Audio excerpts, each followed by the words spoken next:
نحمده ونصلي ونسلم على رسوله الكريم اما بعد فاعوذ باللہ من الشیطان الرجیم بسم اللہ الرحمن الرحیم سبحان الذی اسری بعبدہ لیلا، وہ ذات ہر نقص اور کمزوری سے پاک ہے جو رات کے تھوڑے سے حصے میں اپنے محبوب اور مقرب بندے کو مسجد حرام سے اس مسجد اقصیٰ تک لے گئی۔ صدق اللہ العظیم۔ معزز و محترم و مکرم و محتشم جملہ ناظرین و ناظرات، سامعین و سامعات، السلام علیکم ورحمۃ اللہ وبرکاتہ۔ میرا آج کا موضوع ہے عظمت معراج مصطفیٰ صلی اللہ علیہ وآلہ آلہ وسلم کے چند پہلو۔ وہ ذات جس نے اپنے برگزیدہ خاص اور مقرب بندے کو سیر کروائی، رات کے تھوڑے سے حصے میں بڑی سیر کروائی، یعنی عالم مکان اور عالم لا مکان کی سیر کروائی۔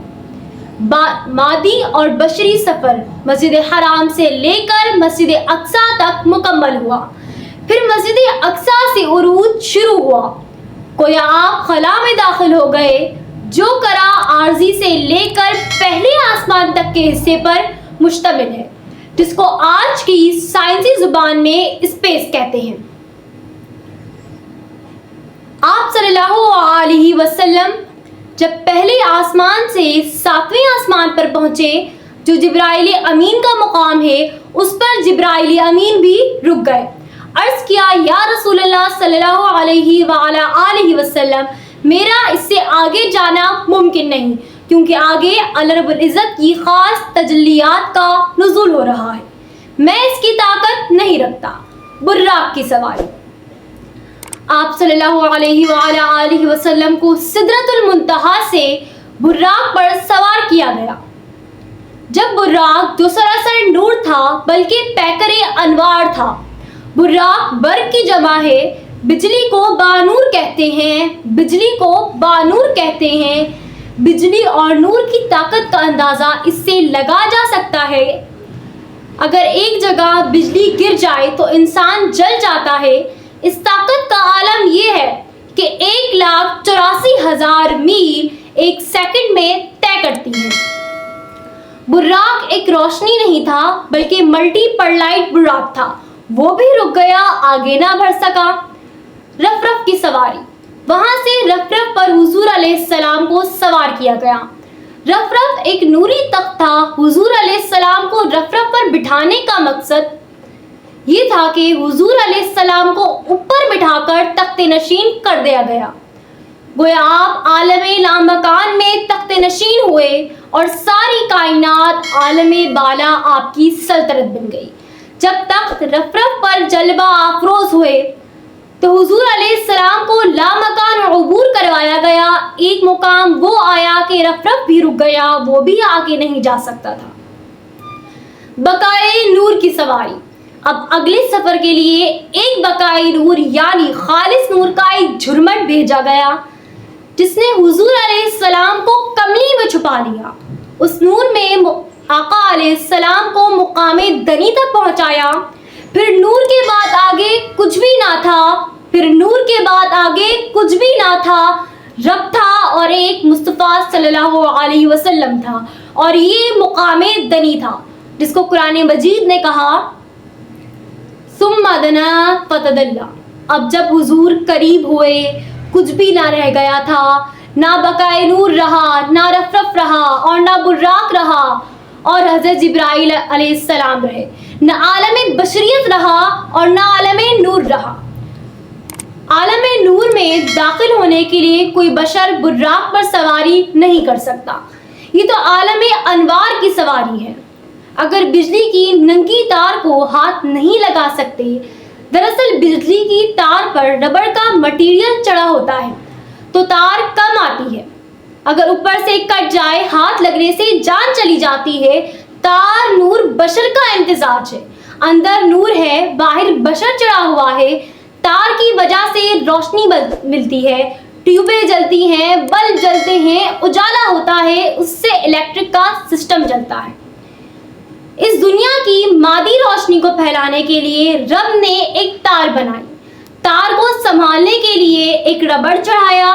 نور ایک کرنٹ ہے، نادان شخص ہوگا جو سمجھے گا کہ ٹیوبیں بھی جل رہی ہوں، بلب بھی جل رہے ہوں، کہیں کہ سارا کچھ ہی ربڑ ہے۔ جس طرح مادی نور کو سنبھالنے کے لیے رب نے ربڑ کے لبادے چڑھا رکھے ہیں، وہ عالم نور ہے۔ جب نبی کے نور پر آفتاب کا نور بھی مان پڑ جائے، یہاں جبرائیل امین کا نور بھی جواب دے جائے، فرشتوں کا نور بھی جواب دے جائے، رف کا نور بھی جواب دے جائے، عالم لا مکان کا بقائے نور بھی جواب دے جائے، جہاں سارے انوار نیچے رہ جائیں، اس نبی کے نور نے ہمیں فیض دیا ہے۔ اس نور کی ایک صافاتی تجلی طور پر پڑی، مگر حضرت موسیٰ علیہ السلام بے ہوش ہو گئے تھے۔ معلوم ہوا حضور علیہ السلام میں بشریت کے ساتھ ساتھ نورانیت بھی ہے۔ آپ صلی اللہ علیہ وسلم مقام دنا پر پہنچے، وہاں نہ کسی بشر کی مجال تھی اور نہ ہی کسی نور کی مجال تھی۔ ثم دنا فتدلی، دنا پر جلوائے مصطفیٰ ہے، مقام تجلی پر جلوائے خدا ہے، قرب بڑھتا گیا، قریب ہوئے دو کمانوں کا فاصلہ رہ گیا۔ فاصلہ ہمارے لیے بتایا کیونکہ ہم فاصلے کے بغیر نہ دیکھ سکتے ہیں اور نہ سمجھ سکتے ہیں۔ مثلاً گھڑی کو آنکھوں کے اوپر رکھ لیں، ہونا یہ چاہیے تھا کہ زیادہ نظر آئے گا، آنکھوں کے بالکل قریب ہو گئے جبکہ نظر نہیں آئے گا۔ قاعدہ یہ ہے کہ دیکھنے کے لیے کچھ فاصلہ چاہیے۔ ہماری حقیقت یہ ہے کہ فاصلہ ہو تو نظر آتا ہے۔ اللہ جانتا تھا کہ یہ فاصلے والے لوگ ہیں، ان کو فاصلے کے بغیر بات نہیں سمجھ آتی۔ باری تعالیٰ، کیا حضور کی معراج یہاں ختم ہوئی؟ فرمایا ختم یہاں نہیں ہوا، بس تمہاری سمجھ یہاں پہ ختم ہو گئی ہے۔ قاب قوسین دو کمانوں کا فاصلہ تمہیں سمجھانے کے لیے بتایا، فاصلہ نہ ہو تو تمہیں سمجھ نہیں آ سکے گی۔ پھر جلوہ مصطفیٰ صلی اللہ علیہ وسلم اور جلوہ خدا کے سب فاصلے مٹا دیے گئے، کوئی فاصلہ نہ رہا، سارے فاصلے شب معراج مٹا دیے گئے۔ ایک فاصلہ رکھ لیا، وہ رب رہا یا اس کا بندہ رہا۔ حد تو قاب قوسین تھی، نہ کہہ کر خود رب نے مٹا دی۔ ہم لوگ کون ہیں حد بڑھانے والے، حد گھٹانے والے؟ جو گھٹائے گا اپنا ایمان تباہ کرے گا، اور بڑھانے کا تو قصہ ہی کوئی نہیں ہے۔ بس ایک ہی معاملہ ہے، خدا نہ جانو حضور کو، عبد کو معبود نہ جانو، باقی سب کچھ جانو۔ یہ ایمان ہے، یہ عقیدہ ہے۔ تم ذات خدا سے نہ جدا ہو نہ خدا ہو، تم ذات خدا سے نہ جدا ہو نہ خدا ہو، اللہ ہی کو معلوم کیا جانے کیا ہوا۔ اسی کے جلوے اسی سے ملنے اسی کی طرف گئے تھے، اسی کے جلوے اسی سے ملنے اسی کی طرف گئے تھے۔ بس اتنا عقیدہ رکھنا چاہیے کہ حضور خدا نہیں، حضور خدا نہیں، خدا مصطفیٰ نہیں۔ اس فرق میں فرق ڈالنا بھی کفر ہے۔ ما زاغ البصر وما طغى، حضور کی نگاہیں جم گئیں جب جلوہ کیا۔ فاوحى الى عبده ما اوحى، پس اس خاص مقام قرب و وصال پر اس اللہ نے اپنے عبد محبوب کی طرف وحی فرمائی، جو بھی وحی فرمائی۔ رب نے باتیں کی اپنے محبوب بندے سے، جو باتیں کی اس نے وحی کی، جو وحی کی صرف اتنا بتایا۔ پوچھا محبوب میرے لیے کیا تحفہ لائے ہو؟ عرض کیا باری تعالیٰ التحیات للہ والصلوات والطیبات، مولا جانی قولی مالی بدنی ساری عبادتوں نیاز مندیوں کا تحفہ لایا ہوں۔ اللہ پاک نے قبول فرمایا، جواب میں تحفہ کیا دیا؟ محبوب تم سلامت رہو۔ جواب میں حضور نے کیا عرض کیا؟ مولا اکیلا میں نہیں، میری امت بھی سلامت رہے۔ السلام علینا وعلی عباد اللہ الصالحین۔ جب جلوہ حق کو تک رہے تھے، کوئی اور شے درمیان میں حائل نہ تھی، اللہ نے فرمایا سلامت رہو۔ عرض کیا مولا میری امت بھی سلامت رہے۔ یہ آقا علیہ السلام کی عظمت تھی، اپنی امت کو نہ بھولے، جبکہ ہم جیتے جی اپنے آقا کو بھول گئے، وہ وہاں جا کے بھی نہ بھولے۔ کتنی مدتیں گزر گئیں، کوئی اندازہ نہیں کتنی دیر تک کلام ہوا، عالم ہاہوت کی کتنی سیر ہوئی، کوئی پتہ نہیں عالم لاہوت کی کتنی سیر ہوئی، کوئی اندازہ نہیں عالم ملکوت کی کتنی سیر ہوئی، کوئی اندازہ نہیں عالم جبروت کی کتنی سیر ہوئی، کوئی اندازہ نہیں جنت کی کتنی سیر ہوئی، دوزخ کا معائنہ فرمایا، دیدار کروایا، سدرۃ المنتہا پر فرشتے ملے، بار بار چھٹے آسمان پر پلٹ کر گئے، موسیٰ علیہ السلام سے ملاقات ہوتی رہی، رب نے 50 نمازیں دے دی، وہ چاہتا تو شروع سے ہی 5 دیتا، لوگوں کی منفی سوچ نے فتنہ پیدا کر دیا، کہتے ہیں کہ اگر حضور علیہ السلام کو علم ہوتا تو بلاخر 5 نمازیں لے جانی ہیں تو شروع سے ہی 5 لاتے، اللہ کو معلوم تھا کہ بلاخر 5 ہی دینی ہے، 50 دے بھیجے، اس کے اندر ایک راز محبت ہے۔ ان جھگڑوں میں وہی پڑتے ہیں جنہوں نے میں نہیں چکھی، جن کو معلوم نہیں رموز سر، جنہیں دل ہی نصیب نہیں انہیں دل کا حال کیا نصیب ہوگا، جنہوں نے میخانے کے منہ نہیں دیکھے انہیں ان لذتوں اور سرشائیوں سے کیا غرض، وہ تو جھگڑا ہی کریں گے۔ خدا نے اپنے محبوب کے سامان میں 50 نمازیں دے دی، موسیٰ علیہ السلام کو چھٹے آسمان پر کھڑا کر دیا، حکم دیا موسیٰ علیہ السلام جب میرا محبوب آئے تو پوچھنا کتنی نمازیں لائے ہو، جب محبوب کو کہو گے 50 نمازیں امت نہیں پڑھ پائے گی، فوری تشویش میں بخشوانے آئیں گے، میں پھر 5 بخشوں گا، اکٹھی 5 نہیں بخشوں گا۔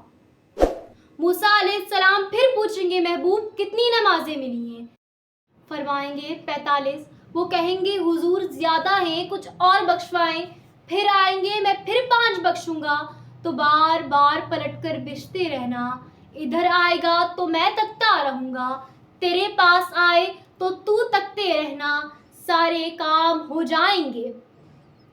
پلٹ پلٹ کر جب محبوب آئے گا مجھے تکتا رہے گا، اس کا بھی کام ہوتا رہے گا، میں اس کا جلوہ کروں گا، میری خوشی بھی ہوگی، بات چیت بھی ہوگی، پلٹ کر تیرے پاس جائے گا، ہر بار تو بھی تکتے رہنا، یہ محبوب کی بھی معراج ہے، موسیٰ تیری بھی معراج ہے اور امت کی بھی معراج ہے۔ عالم ہاہوت کا سفر کھربوں سالوں کا ہے اور یہ سارے سفر طے کر کے عالم ملکوت، جبروت، عالم لاہوت، عالم ناسوت، عالم ہاہوت، ساری بڑی سیریں خدا جانے کتنے کروڑوں سال وہاں بیت گئے۔ جو تارے جھلمل کرتے ہیں رات کو ہمیں دکھائی دیتے ہیں، وہ روشنی آج رات کی نہیں ہوتی، کروڑوں سال پہلے کی چلی ہوئی ہوتی ہے۔ جو کچھ آج ہم دیکھ رہے ہیں صدیوں، ہزاروں، لاکھوں، اربوں سال پرانا منظر ہے، خلا میں ان کی روشنی کروڑوں سال بعد پہنچ رہی ہے۔ آقا علیہ السلام کروڑوں مسافتے نیچے چھوڑ کر پہلے آسمان پر تشریف لے گئے، حضور کا سفر کروڑوں اربوں سالوں کا ہوگا، پھر یہ ساری مدتیں، سارا سفر طے کر کے واپس آ گئے، یہ سارا کچھ رات کے چند لمحوں میں ہوا، وقت تھما رہا، ساری مدتیں اور سارے سال رات کی چند گھڑیوں میں بیت گئے۔ فرمایا وَالنَّجْمِ إِذَا هَوَىٰ، قسم ہے روشن ستارے محمد صلی اللہ علیہ وسلم کی، جب وہ چشمے زدن میں شب معراج اوپر جا کر نیچے اترے، تاروں کی روشنی جو 4 ہاتھ کے فاصلے پر ہے وہ کروڑوں سال بعد پہنچتی ہے۔ جب نبی صلی اللہ علیہ وسلم کھربوں سالوں کی مسافتیں طے کر کے واپس آئے تو ایسا لگا جیسے پانی بھی ابھی چل رہا ہے، کنڈی ہل رہی ہے، بستر ابھی گرم تھا، سارا کچھ ابھی ویسا کا ویسا ہے، لیکن آپ نے زمانے بھی گزار دیے، سیریں بھی کر لی، مگر وقت کچھ بھی نہیں بیتا۔ سبحان الذی اسریٰ بعبدہ لیلا، پاک ہے وہ ذات جس نے راتوں رات اے محبوب تجھے سیریں کروائیں۔ واقعہ معراج کا پیغام